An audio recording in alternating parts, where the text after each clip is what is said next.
How do we explain sin in the church? Yes, there are signs of our fallenness in the church, but there are also signs, more than we can count, of the life-changing power of Jesus Christ. There was a man in my church years ago. I'll call him Tom. And Tom, who'd been active in our church, decided it was time to trade in his wife and family for a new deal. And so one Saturday afternoon, I went for a walk with Tom, try and talk him out of it. And it's interesting, he spent the first part of that visit railing against Christianity.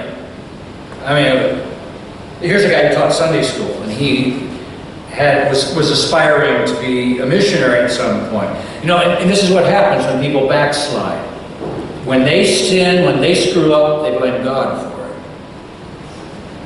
And then he went after the church that he'd been a part of for several years. Started attacking the church and all the hypocrisy that's there. And all the ways we're falling short of Christian idealism. And finally, I just stopped him.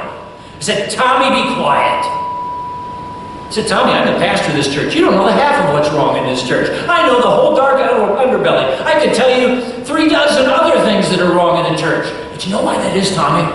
Because we're all sinful, broken, messed up people.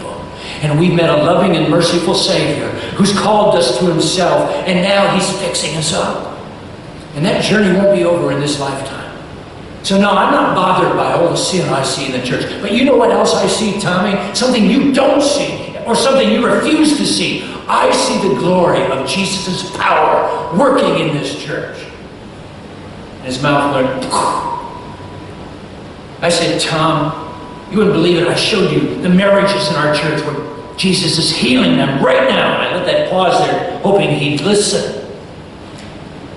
Tom, I see chains of addiction falling off of people all over the place. I see teenagers who are wanting to know how they can fast because they want to raise money for the hungry. I see volunteers all over the place. People giving lots of money to help out, setting up charities.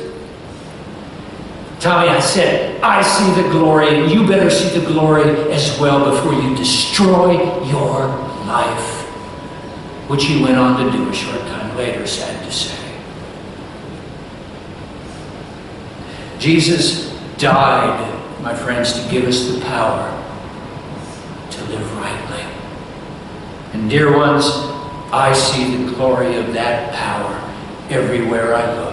Oh, I see all the other stuff as well. I'm a pastor. I get it. But I see